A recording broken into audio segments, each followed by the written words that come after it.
直播開始啦，跟住就會咁應該就佢哋正式就會見到我哋兩個咁樣。其實 mainly 佢嘅 audience 係 patient 係啦，同埋我知 patient 啲屋企人都有 join 到，係啦，應該就真係班 patient。我係睇張勁。有冇搶到飛啊？張醫生有冇搶到飛啊？佢呢個係之前佢病，佢可以褪後咗。病咗褪後咗未？佢1月嗰陣時 COVID 咗嘛？係咯，嗰幾場。但係你嗰次有冇睇啊？唔係啊，佢之前有幾場㗎嘛？冇啊，係咪啊？我幾多 friend 搶到嗰時喎，但係有一場好差啦，有一場搶到。睇到字。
Hello，晚安啊，咁多位，歡迎大家收睇由香港結腸友會舉辦嘅 Facebook 直播。今日嘅主題係潰瘍性結腸炎服藥依從性嘅重要性同埋本地調查結果嘅分享。先講講，我係今日嘅主持 Mandy， 喺度再一次歡迎大家。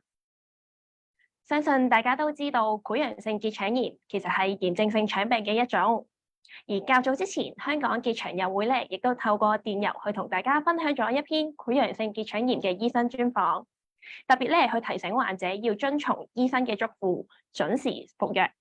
因為隨便停藥咧，其實咧會不利於控制病情㗎。而我哋今日咧亦都非常之開心，可以邀請到嘅專訪醫生咧，佢就係香港大學內科學系腸胃肝臟專科醫生及醫學博士張家誠醫生。咁佢就嚟到現場同大家分享相關嘅資訊。咁我哋不如喺度就先同張醫生打個招呼先啦。Hello， 張醫生。Hello Mandy。Hello 各位睇緊 Facebook 直播嘅結腸友會嘅友，大家好。好，喺度咧，好多謝張醫生今晚咧特別抽時間過嚟啊！咁我哋就事不宜遲，先將時間交俾張醫生。咁如果當中大家有任何嘅疑問或者問題想請教張醫生嘅話咧，都歡迎大家可以喺下邊嘅留言區留言發問。咁我稍後咧就會抽取部分嘅問題再去請教張醫生解答嘅。咁交俾張醫生。好，咁大家好啦，我哋今日咧就會講下潰瘍性結腸炎啦，咁佢嘅服藥依從性嘅重要性啦，同埋一個我哋本地調查嘅結果嘅分享。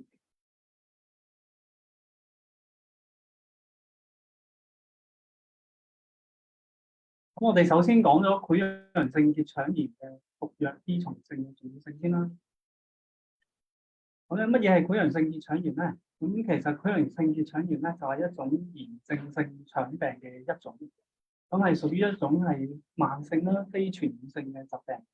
咁佢嘅發病機制咧就係因為身體嘅自身免疫細胞啦攻擊結腸黏膜，咁啊導致佢長期發炎。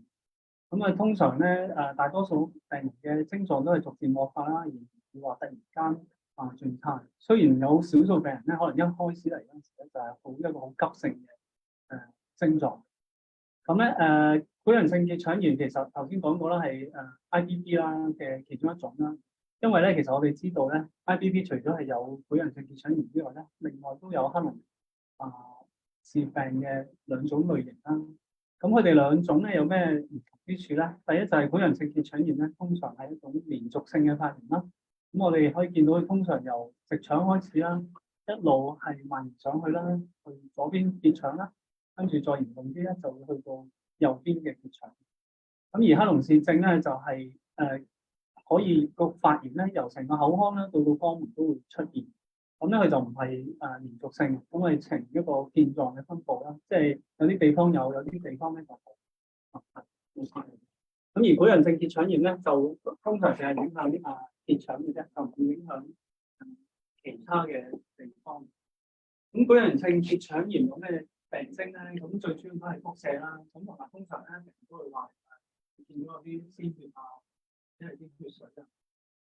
咁另外病人都可能會話腹痛。通常就係下腹痛，咁另外如果腹瀉嚴重嗰陣時咧，可能有這種情況。咁如果係持續帶血咁有陣時又食嘢差咗長期嘅發炎咧，都會令到出現一啲貧血嘅症狀。咁貧血嚟講咧，可能病人覺得有啲氣促啦、容易攰啦，咁同埋心跳加快嘅感覺。咁另外咧就係如果發炎好嚴重嗰陣時咧，個體重甚至會下降啦，或者係成日因為個癌症嘅大腸癌下降啦。咁另外病人都會因為炎症嘅持續發生啦，好容易疲倦啦。另外就係再嚴重啲會發燒嘅情況。咁頭先講過啦，潰瘍性結腸炎咧係由直腸開始啦，咁差啲嘅話咧就會一路埋。通常咧就可以分為三種嘅。第一個淨係影響直腸，咁我哋叫直腸炎啦。咁如果佢係影響咗蔓延上去，影響咗左邊嘅結腸咧，我哋叫左側結腸炎啦。咁如果係再蔓延上去咧，我哋就影響埋右邊咧，咁我哋就會叫做一個全結腸炎。咁呢個分類就非常之重要啦，因為陣間會講到其實唔同嘅分類咧，會影響我哋醫生咧用唔同種類嘅藥物。咁香港嚟講咧，呢三個唔同嘅結腸炎嘅類型咧，其實大致上都係三分一。計算。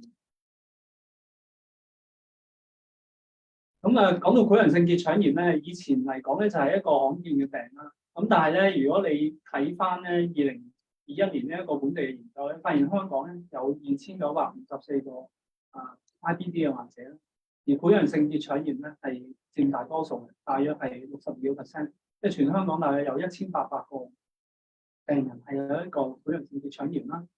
咁但係如果你睇翻係20幾30年前嗰陣時咧，你會見到咧潰瘍性結腸炎嘅發病率咧，其實係急速咁樣上升。咁咧就係嗰個上升嘅速度咧係講緊係17倍。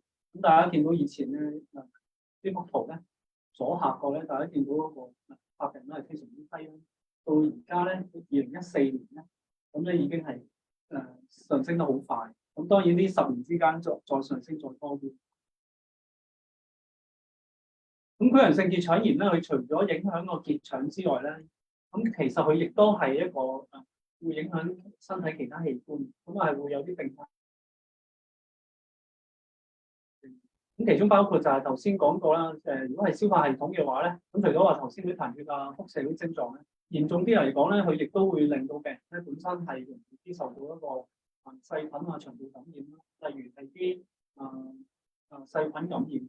咁細菌感染可能係你平時食啲生冷嘢啊、魚生啊，一煮唔熟啲肉啊，咁咧佢都會容易到令你導致一個腸胃發生。咁所以大家記得咧，就係千祈唔好食一啲冇煮熟嘅食物啦。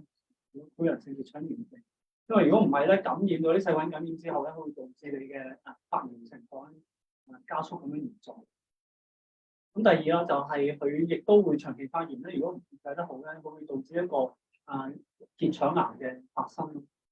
咁第三就係會有一個中毒性嘅巨結腸，就係個腸咧會脹到好大。咁咧如果嚴重嗰陣時唔會處理咧，甚至會因為嗰個巨結腸症導致個腸穿孔嘅問題。腸穿孔就要緊急做手術，如果唔係就會有一個敗血症嘅情況出現啦，細菌入血啦，死亡嘅風險發生。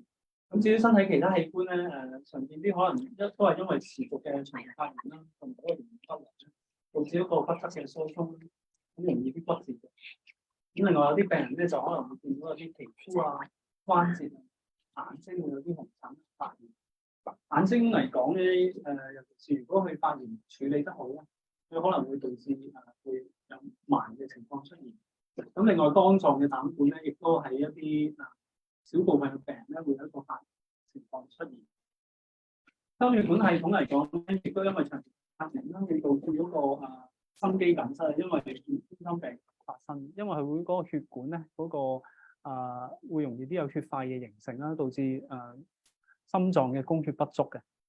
咁另外啦，患病者咧亦都會因為呢啲唔同嘅症狀啦，咁佢會容易啲有抑鬱啦、焦慮嘅情況，甚至出現一個自殺嘅傾向。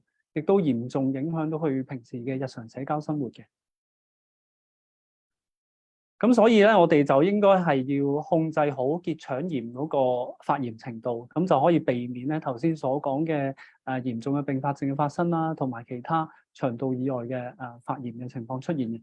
咁通常嚟講咧，最常見嘅藥物咧，就係用一種抗炎藥物啦。我哋通常叫佢做美沙拉嗪啦，英文就係5-ASA 嘅。咁呢種咧就係一個醫治潰瘍性結腸炎咧最常見嘅藥物，亦都係一種好有效嘅藥物啦。咁通常佢都係用喺一啲輕至中度病情嘅患者。咁如果係有啲急性嘅情況啦，或者係啲嚴重啲嘅情況咧，咁就可能有需要用一個短期療程嘅類固醇嘅。咁但係如果係美沙拉嗪都唔得嘅話咧，咁就可能要用啲免疫系統嘅抑制劑啦。咁再唔得嘅話咧，就有需要用到生物製劑嘅。生物製劑咧，通常係會用一個打針嘅情況啦，可以係靜脈嘅注射啦、點滴啦，或者係嗰個皮下針嘅注射。另外，而家有啲新興嘅口服小分子藥物咧，亦都可以用嚟醫治一啲嚴重啲嘅潰瘍性結腸炎。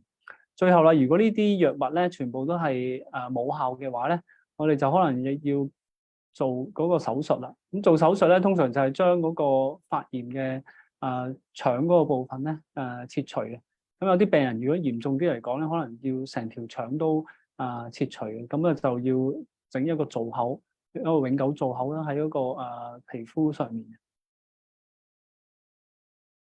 咁所以頭先咧，我哋講過啦，美沙拉叢咧係一種最骨幹啦、最主要嘅治療藥物嘅其中之一啦，亦都係潰瘍性結腸炎嘅病人咧最常用嘅藥物嘅。咁所以咧，我哋就應該好好咁認識呢種藥物啦。咁佢其實咧平時我哋除咗話佢可以用嚟口服之外咧，其實亦都可以用做一種局部嘅治療嘅。咁或者咧係啲再嚴重啲嘅病人咧，尤其是啲急性嘅發作嗰陣時咧，或者啲嚴重啲嘅病人咧，有機會需要咧係口服咧，同埋局部咧都有需要同時使用嘅。咁幾時係要用局部，幾時用口服咧？咁大家可以見到咧，右邊呢幅圖咧，頭先都講過啦。如果個病人咧係本身係有3種嘅潰瘍性結腸炎嘅嗰個類型啦，咁如果佢係本身係純粹係一個直腸發炎咧，咁大家咧其實可以考慮用嗰個生劑咧。咁生劑咧就係將啲藥丸咧塞落去嗰個肛門嗰度。咁因為咧佢嗰個長度咧大約係直腸個長度啦，咁去到15公分嗰度。咁所以咧就通常咧呢啲病人咧我哋用生劑咁就得㗎啦。咁反而咧口服呢有陣時未必咁有效，因為大家想像到由個口咧到嗰個直腸嗰度咧，咁中間嗰個藥物咧個藥效咧未必發揮得到。反而咧係你直接塞啲藥咧係一個點到點啦，直接嘅藥物嗰個療效咧更加係可能有效。咁如果有啲發炎咧，去到嗰個乙狀結腸啦，咁可以因為會長啲嘅，咁啊生劑咧未必完全係去到嗰個藥物，未必去到嗰個乙狀結腸嗰個地方啦。咁可以用一種泡沫嘅治療方法啦。咁佢可以去遠少少，去到乙狀結腸嗰個地方。咁再越嚴重啲啦，頭先講到就係話嗰個左側嘅結腸炎啦，咁咧就大家見到咧佢會蔓延上去，由左邊蔓延上去啦，咁係一個都係比較遠少少嘅距離，咁所以咧就生劑啦或者泡沫咧都係未必能夠控制到呢個直達呢個左邊結腸呢個地方，咁所以我哋咧就需要用啲灌腸劑嗰個治療啦，咁令到啲藥水咧可以係去到呢個左邊結腸嘅地方，咁但係咧，如果個病人咧亦都有右邊結腸嘅發炎咧，咁頭先講過呢啲咁嘅局部嘅治療啊、灌腸劑啊、泡沫啊、生劑咧，全部都係去唔到右邊結腸嘅地方嘅，咁所以咧就有需要用到口服嘅藥物㗎啦。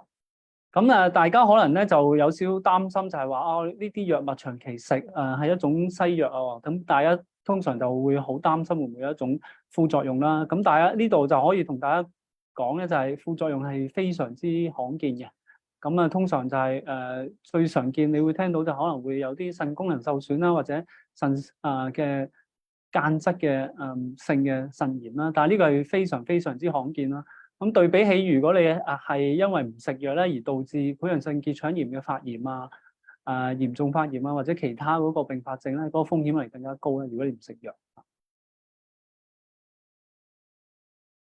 咁我哋頭先講過啦，因為佢係一種慢性長期嘅疾病啦，咁所以咧係病人咧係理論上咧，通常咧都要終身係接受一種藥物嘅，除非係一啲少見啲嘅情況之下咧，有機會可能係完全停藥啦。如果唔係咧，通常醫生都係建議咧，大家係要長期終身服藥嘅。咁個情況就好似係你有糖尿病啦，或者高血壓啦，咁佢哋都係屬於一種長期慢性嘅疾病啦。咁所以大家可以想象到咧，一停咗啲糖尿藥或者停咗啲高血壓藥咧，咁嗰個病情咧就好快會反彈。咁但係咧，潰瘍性結腸炎咧就同糖尿高血壓有少少唔同，即係佢唔會話你因為停咗藥咧，佢就可能幾日或者幾個禮拜或者幾個月即刻會翻發嘅。大家可能冇症狀，咁佢講緊可能係半年1年甚至再耐啲嘅時間咧，佢先至會翻發。咁但係翻發嗰陣時唔係話次次都咁好彩咧，係輕微咁樣發作。有啲病人咧可能係以前係好輕微嘅，咁佢唔食藥，咁突然間發作嗰陣時咧，就變到好嚴重由原本一個直腸發炎或者左邊結腸發炎咧，到你好嚴重嗰陣發作嗰陣時咧，係一個全結腸炎啦、廣泛性結腸炎嘅發生啦，甚至係會出現一種急性嘅嗰個巨結腸症啦，或者穿孔嘅情況，需要緊急做手術都有咁嘅機會。咁所以咧就係大家就係話點解服藥依從症嘅重要性就係咁解啦。咁就佢嗰個美沙拉嗪咧，除咗係可以係幫助誘導啦嗰個急性嘅發炎嗰陣時咧，亦都可以維持一個緩解嘅。咁另外咧，大家可能未必知道啦，佢除咗可以控制發炎咧，另外亦都有充分嘅研究證據顯示咧，長期服用嘅話咧，佢係可以減低咧結腸炎嘅發生風險嘅，大約可以降低40%嘅。咁所以佢係非常之緊要啦。除咗係發炎之外，佢亦都可以減低患上結腸癌嘅風險。咁但係咧，雖然美沙拉嗪係一種好主要嘅藥物啦，咁但係咧，我哋發現咧，佢嗰個服藥依從性咧係幾低下嘅，喺呢啲潰瘍性結腸炎嘅病人。咁咧喺一啲世界各地啦嘅研究啦，西方又好啦，或者係我哋亞洲嘅研究又好啦，大家都發現咧，佢嗰個服藥依從性咧係幾低嘅。咁大約咧有一半嘅病人咧，或者更低咧，係某啲地區咧係佢哋係唔遵從醫生嘅服藥嘅指示嘅。咁尤其是係喺一個緩解期嗰陣時啦，即係完全冇乜症狀嗰陣時咧，咁病人嘅服藥依從性咧就更加低嘅，因為佢會覺得咦自己好似冇事咯喎，咁係咪可以唔使食藥咧？咁有陣時都冇問過醫生嘅意見啦，咁就自己自行停藥嘅。咁如果大家頭先都聽過啦，嗰個服藥依從性嘅重要性啦，咁但係如果咧大家唔遵從嗰個服藥依從性咧，咁喺你一停咗藥咧2年內咧，嗰個疾病嗰個復發嘅風險咧係高達10倍嘅。咁大家要留意，我哋頭先講嘅唔係話1-2個月就發生嘅，係以可能1-2年先至會發生，而發生嗰陣時可能係一個好嚴重嘅情況出現。咁另外啦，頭先講過啦，佢潰瘍性結腸炎咧，如果長期發炎嘅話咧，係會導致一個結腸癌嘅風險。咁咧如果你唔食藥嘅話咧，長期發炎咧，個患上結腸癌嘅風險咧係比規律性服藥嘅病人咧係多差唔多又係10倍啦。咁另外啦，你注意因為嗰個急性發炎住院嘅風險同埋要做手術嘅風險啦，亦都係會比一啲食齊藥嘅病人咧，嗰個風險係高好多嘅。咁我哋咧早前咧，我哋結腸友會聯同我哋其他協會啦，咁進行咗一個調查咧，咁發現咧同國外或者全世界嗰個數據都幾乎吻合啦。喺香港嚟講咧，超過一半嘅患者咧，亦都係會忘記或者唔遵從醫生嘅指示咧，去服用美沙拉嗪嘅。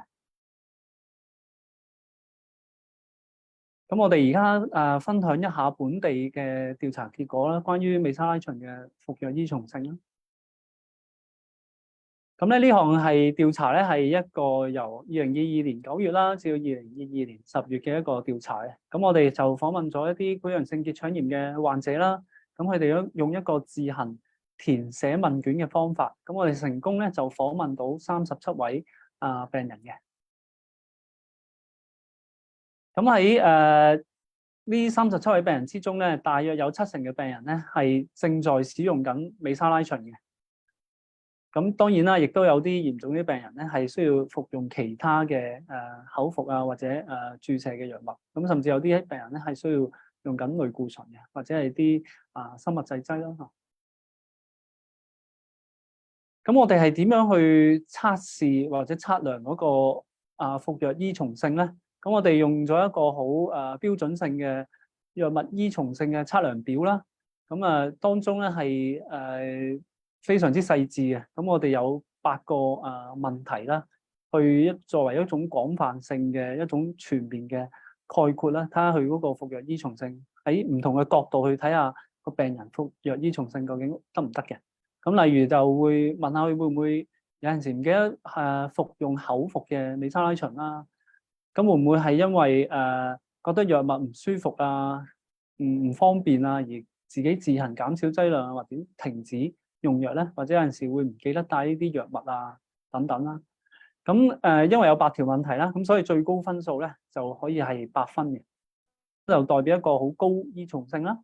咁6至8分嚟講咧，咁都算OK 嘅，咁係一個中度依從性。咁但係如果細過6分咧，就代表佢一個低依從性嘅結果嘅。咁調查結果嘅第一部分啦，大家可以見到咧，如果我哋根據呢個服藥依從性嘅測量表嚟講咧，喺口服美沙拉醇嘅病人之中咧，有50% 嘅受訪者咧係屬於係低服藥依從性嘅，而喺直腸或者我哋話局部性治療嘅美沙拉醇嘅患者之中咧，有大約係60%咧，亦都係屬於低服藥依從性。咁我哋會分析下佢嗰個點解會服藥依從性低啦，同埋我哋係睇下有咩建議可以俾到大家去增加呢個服藥依從性嘅。咁咧就大家可以見到啦，大約60%嘅患者咧係覺得每日服藥咧都係一種負擔嚟。咁有50%嘅病人係同意啦，有13% 係非常之同意呢個情況嘅。咁所以我哋建議咧就係大家係需要對呢個疾病要認知多啲啦。咁就係因為大家可能覺得就係食藥好麻煩啦，一種負擔啦。咁而見到大家又嗰個病情又好似控制得好好喎，咁就以為可以停藥啦。咁所以我哋即係再一次咁樣強調咧，嗰個藥物係非常之重要，因為呢個係一個慢性嘅疾病啦。咁就會隨時翻發嘅。如果你係自行停藥嚟講。咁同埋亦都係要對藥物有一種認知啦。有啲病人可能因為嗰個覺得佢係有副作用啦，覺得可能差嗰陣時先食啦，唔差就唔食。即係我哋平時睇症睇病人會有啲病人會覺得，咦，有需要先用藥咪得咯。咁好似用完啲藥用咗幾日啦，1-2個禮拜又好咗啦，咁又自己停翻。咁但係咧，其實唔講唔知，症狀還症狀啦。即係你可以冇症狀，但係其實咧個腸裡面咧，如果你去做個內窺鏡咧，可能見到咧個黏膜咧係可能好嚴重嘅發炎啦、嚴重嘅潰瘍啊，或者有病變啊，咁你都係可以完全冇症狀，或者係啲驗血啊，亦都可以係個發炎指數完全正常嘅，但係可能裡面咧已經係一個嚴重嘅發炎啊、嚴重潰瘍。咁所以咧，千祈唔好係因為自己冇症狀咧而覺得自己冇事，因為症狀咧同埋嗰個內窺鏡下嘅黏膜嗰個發炎程度咧，可以係完全係冇關係嘅。咁所以呢點要大家要非常之留意啦。咁另外就係因為呢個係一個慢性病啦，咁大家即係頭先都講過啦，有啲病人亦都會有憂鬱啊、情緒唔開心啊、焦慮啊嘅情況。咁所以咧，更加係應該咧係大家互相支持啦。咁係大家互相交流下自己嗰個心得啊、情況啊，咁大家互相鼓勵咧，咁會對呢個病咧更加樂觀積極啲啦。咁咧亦都有一半病人咧係覺得咧個藥片嘅尺寸係過大啦，令到佢覺得吞藥嗰陣時咧好困難。咁咧大家見到咧，差唔多有一半嘅患者都會覺得有咁嘅情況。咁我哋平時睇病人啦，喺門診睇病人咧，亦都有好多病人咧會反映呢個情況。咁但係其實咧，大家就要知道咧，就係其實而家美沙拉醇呢種藥物咧有唔同嘅種類嘅，即係佢化學成分就一樣，咁但係可能有唔同嘅尺寸啊，唔同嘅劑量啊，或者唔同嘅形狀啊咁樣。咁所以咧，如果覺得係藥物嗰個尺寸過大咧，其實亦都有其他藥物可以去選擇嘅。咁咧，所以最緊要咧就係同醫生講出你嗰個困難嘅所在啦。咁睇下醫生可以有啲咩辦法去幫到你啦。例如有啲病人可能覺得，咦有啲醫生可能開咗會係一日要食4次藥喎。咁或者一日要食3次喎。咁其實咧有啲藥物嚟講咧，可能一日咧將佢4次嘅份量咧一次過朝早食晒都得嘅。咁大家就會方便好多咯，亦都唔會話減低佢唔記得食藥嗰個問題嘅，因為真係好難嘅，即係大家要去返工啊，或者係有其他日常嗰個工作嘅嚟講咧，有陣時又要出街啊，去旅行啊，咁你話你定時定刻咁樣去服用啲藥物啊，咁係非常之困難。咁所以咧，其實有啲藥物咧係可以一次過食晒咧，咁你一朝早起身嗰陣時食晒佢，咁就 OK 啦。咁之後成日都唔使食啦，咁就會方便好多啦，亦都唔會唔記得啦。另外頭先嗰個尺寸嗰個太大嗰個問題咧，咁亦都可以考慮用啲顆粒狀嘅藥丸啦。咁佢係一包包嘅，咁佢就有好多粒嘅細粒嘅顆粒狀嘅形態啦。咁咧就吞起上嚟嗰陣時咧就會容易好多，咁就會舒服啲啦。咁另外啦，亦都可以設定一啲定時服藥嘅提醒啦，例如寫低啲筆記啦，或者用啲盒去裝住啦，咁就可以提醒大家可以日日都記得食藥嘅。咁另外調查結果二咧，就係我哋發現咧，佢嗰個直腸嘅美沙拉嗪嘅服藥依從性咧，比一個口服嘅美沙拉嗪咧嗰個服藥依從性係更加低嘅。咁咧，所以當然啦，其實兩者都係唔好嘅。大家見到口服直腸咧，都係細過6分嘅。咁當然啦，直腸就可能大家會覺得麻煩啲啦，咁亦都係會辛苦啲嘅。咁所以咧，服藥依從性咧就咁低嘅。咁但係我哋頭先講過啦，其實直腸藥物咧嗰個重要性係乜嘢咧？因為咧喺嗰個活躍性嘅遠端結腸炎啦，即係話直腸發炎嗰陣時咧，係嗰個直腸藥物咧，因為可以點對點啦，或者係直接到位啊，我哋話嚇，咁咧將啲藥物咧直接去送到嗰個發炎嘅地方咧，咁所以效果咧可能係會比較好嘅。咁所以咧，有陣時就係佢嗰個藥物嘅濃度去到嗰個發炎嘅地方，亦都會較高啦。咁亦都反應會快啲嘅。咁同時嚟講咧，佢亦都可以降低咗全身性嘅藥物暴露啦。咁亦都可能話嗰個頭先擔心嘅腎發炎腎功能差嗰個情況會更加低啦。咁另外有啲病人可能有陣時口服嘅美沙拉嗪唔得嘅話咧，醫生可能咧都未必咁快用類固醇或者其他藥物，可能咧你將佢轉咗做一個直腸嘅藥物咧，就已經可以治療到噶啦。咁另外啦，除咗藥物方面咧，當然啦，日常生活咧亦都大家要注意下啦。咁有研究發現咧，就係如果你係焦慮啦，或者係抑鬱啦，咁其實亦都會令到個症狀咧會差啲嘅。咁所以大家記得就係做體重。如果係啲肥胖咧，亦都會令到啲炎症咧會差啲。咁放鬆嚟講，可以上下啲瑜伽班啦，或者係啲冥想班。咁另外亦都係要同啲朋友啦，同啲病友啦，大家互相交流下心得啦，睇下點樣可以解決到日常嗰個焦慮啦。咁另外飲食嚟講咧，大家都係要值得注意啦。咁咧就係大家會見到咧，其實點解潰瘍性結腸炎咧，或者嚴重性腸病啦，會突然間急劇增加咧？咁其實咧就係好大一個原因咧，都係因為咧嗰個飲食西式化問題。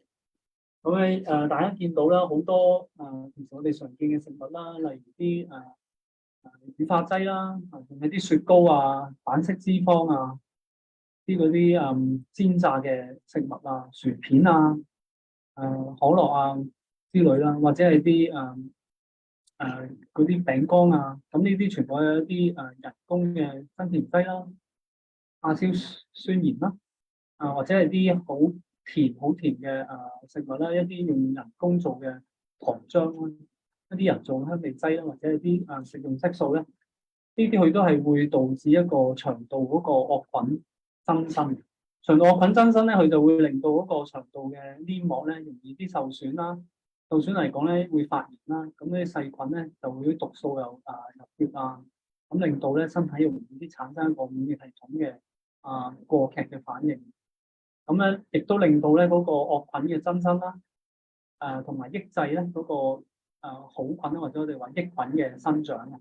咁久而久之咧，就會導致嗰個腸道嗰個屏幕屏障個黏膜咧受損，亦都容易啲增加患上嗰個潰瘍性結腸炎嘅風險啦，或者係加劇佢嗰個發炎嘅情況。咁所以大家記得咧，就要注意一個健康嘅飲食啦，足夠嘅睡眠啦，放鬆心情，咁咧就會對嗰個病情亦都會有改善。咁我哋而家做一個總結啦。咁所以咧就係潰瘍性結腸炎咧係有好多風險啦。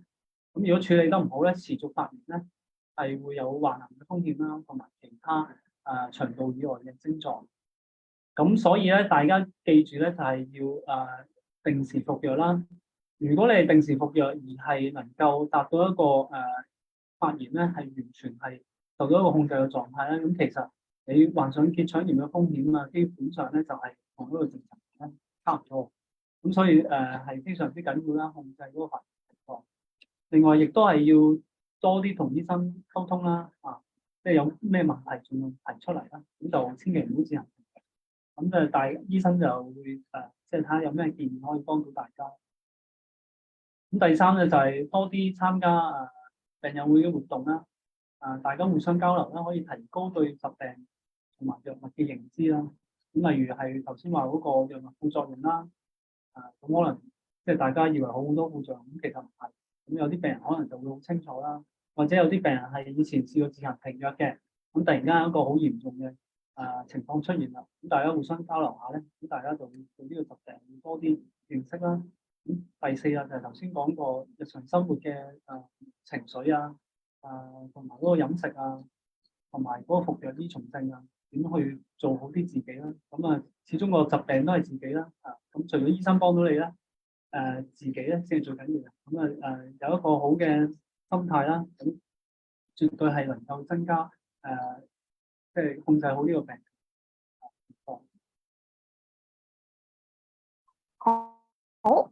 好多謝張醫生喺度咧，為我哋分享咗咧點解服藥依從性對於潰瘍性結腸炎嘅患者咧係咁重要啊！亦都分享咗啦香港嘅調查結果，咁果然獲益良多啊！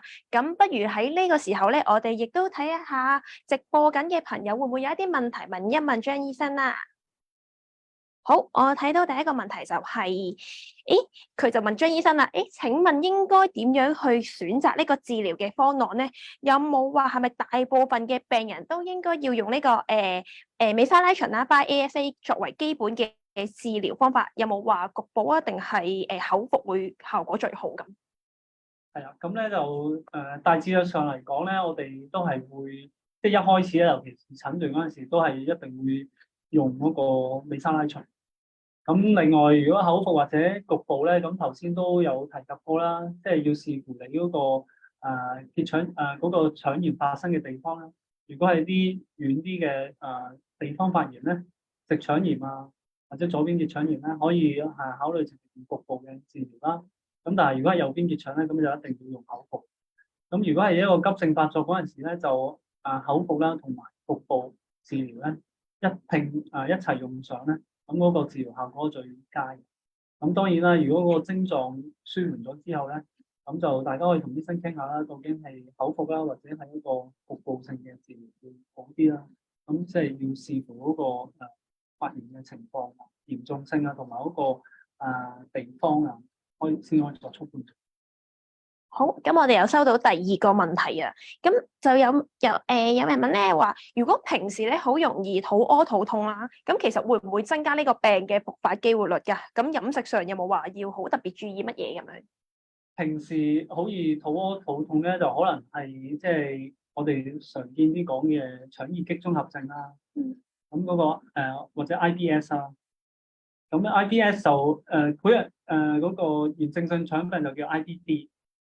腸易激綜合症咧，英文就 IBS。腸易激綜合症咧，就喺香港都幾普遍，可能或者全世界都幾普遍啦。但係可能10個人有1個人有呢個情況。咁但係咧，就你話症狀上嚟講咧，同一個炎症性腸病咧，有陣時都幾難分到嘅。因為大家都係會有肚痛啦、腹瀉嘅情況啦。咁但係如果有一點咧，係就係話，如果你有大便大血嗰個情況咧，咁咧就要警惕啲啦。咁因為有腸易激綜合症咧，就通常屙血。咁當然啦，如果你有亦都有痔瘡咧，咁可能兩樣嘢溝埋咧，咁就好難分到。咁所以咧，如果都係嚟講咧，就係話，如果你長期都有個腸胃嘅症狀啦，肚屙腹瀉咧，都係有個機會係已經係有一啲持續性嘅潰瘍性結腸炎，只不過未診斷到嘅啫。咁所以有需要咧，都係要及早睇醫生啦。咁如果你話普通嘅腸胃炎咧，通常嚟講都係講緊話1至2個禮拜咁咧就會治好。咁好少話會幾個月嘅。咁我哋見過咧，有啲病人咧就係話佢肚屙發燒或者屙血，咁就可能1個禮拜兩個禮拜，咁食咗抗生素咧，當係一個腸胃炎咁處理啦。食咗抗生素又好似好翻喎，好翻啲又好唔晒。咁咧過咗幾個禮拜之後又再翻發，跟住咧又再處方啲抗生素咧又好翻啲。咁咧，但係如果呢啲情況底下咧，就大家其實可能要早啲去做一個結腸鏡啦，因為有陣時咧嗰個腸胃發炎咧，好少係會咁反覆性，通常係一種急性嘅情況。好，咁仲有一條問題啊，就係請問咧，張醫生啊，會唔會有一啲保健嘅食品咧，係可以預防或者改善到呢個 IBD 呢個病咧？咁我哋通常都唔建議話特別去食乜嘢保健食品啦，因為始終就係絕大部分都係唔係話好有科學性嘅依據啦。咁反而就係話你去改善下自己啲飲食習慣啦。因為我相信頭先講嘅好多嗰啲飲食啊、汽水啊、反式脂肪啊、乳化劑啊、雪糕啊、餅乾啊，幾乎係即係相信所有人都會食過。咁但係問題就係即係睇下你要控制嗰個劑量。咁有啲人就係即係會可能食好多啊、過度啊咁樣。咁所以咧就係反而呢啲地方咧注重下，因為呢啲地方咧就係基本上研究證實咧就係一定係有害。至於你話有冇啲乜嘢保健食品係會幫到佢咧，就暫時嗰個證據咧唔係話太多咯。咁另外你話啲益生菌啊係咪特別有太大幫助咧？嗰個研究嗰個支持度咧亦都唔係太充分。好，咁大家就要記得張醫生提到嘅嘢啦。咁下一條問題咧，就有人講話覺得藥丸就比較難吞。咁啱啱聽張醫生講轉用嗰啲顆粒嘅藥啦，但係有冇話咩要注意嘅地方咧？其實冇乜特別要注意地方，其實都係即係如果你覺得吞落去可以吞到晒，咁就 OK 啦。咁我哋好多病人，有啲病人啦，去轉咗顆粒，佢就覺得效果幾好幾舒服嘅，咁佢就個藥物依從性亦都會增加。好，我哋仲有最後兩條問題。咁有一位朋友問啊，佢話如果有一日唔記得咗食藥，咁第二日補翻得唔得㗎？一日半日其實就 OK 嘅，咁千祈就唔好話去 double 咗嗰個。明白。好，最後一條啦。咁就係有人問啊，咁如果呢個炎症性腸病再復發嘅話咧，其實會唔會比一開始嘅時候會再嚴重咗咧？係啊，通常就係頭先提過啦，但係通常都係會輕微。咁但係咧，有少部分病人咧係可能係突然間會重多。以前可能係直腸發炎啦，咁可能而家發作嗰陣時變咗一個廣泛性嘅結腸炎、全腸炎啦。以前可能係即係輕微發炎嗰陣時係一日可能輻射3至4次咁樣，我可能嚴重發作嗰陣時咧，突然間會一日屙10次啊、20次啊，或者係屙啲好大量嘅鮮血啊。甚至係嗰個腸會脹得好犀利啦，穿孔啊情況出現，咁所以就千祈唔好話去有一種賭博嘅心態啦，覺得咦通常嚟講都冇事嘅，試下停下藥啦，可能 OK，千祈唔好咁諗啦，因為唔好彩嗰陣時咧就係可以好嚴重，甚至係成條腸咧都要切晒，咁就好麻煩。好，仲有多一題，兩題。有一位朋友問啊，請問呢個病會唔會遺傳到去下一代嘅咧？哦，咁就係如果屋企人有嗰個潰瘍性結腸炎啦，或者係克隆氏症嗰啲病人咧，佢嗰個風險係會高啲。咁我哋即係一個本地調查嘅研究顯示咧，大約嗰個 IBD 病人嘅患者咧，有3%嘅人咧係有一個家族性嘅歷史，都係有潰瘍性結腸炎。好多謝張醫生啊！咁仲有最後一條嘅問題就係、有冇話幾多歲啦？譬如年紀可能大咗之後咧，突然之間可能個會身體會再差咗好多，可能令到個炎症性腸病會控制唔到咧，所以令到有其他嘅病又會加重咗呢個 IBD 呢個病情咧。年紀大就好少話突然間轉差，反而呢個病咧通常係影響啲年輕人，通常係30-40歲啊，中位數嗰個發病嘅年齡。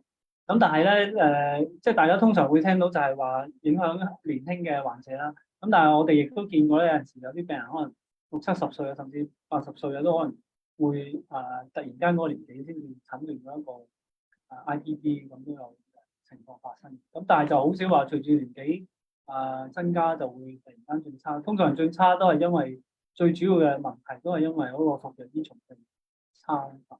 明白。咁係咪即係可能譬如可能佢年紀大咗，可能有其他嘅病情，其實都唔會影響到炎症性咧？即係可能糖尿病呢啲。糖尿病就唔會影響潰瘍性結腸炎。好，今日咧好多謝張醫生嘅解答啊！咁每條問題咧都解答翻非常之詳細。咁我哋今日好多謝張醫生今日特登抽時間過嚟講解啦。咁大家就最緊要記得要準時服藥啊，因為其實如果唔準時服藥，啱啱張醫生都提到啦，其實係會令到個病情復發，而且係比之前嚴重嘅。咁所以時間又過得好快啦。咁我哋今日呢個潰瘍性結腸炎服藥依從性嘅重要同埋本地調查結果嘅 Facebook 直播咧就嚟到尾聲啦，咁好多謝大家，咁我哋今日亦都再一次多謝張醫生嘅分享同埋建議，咁我哋之後有時間嘅話再同大家見面啦，拜拜。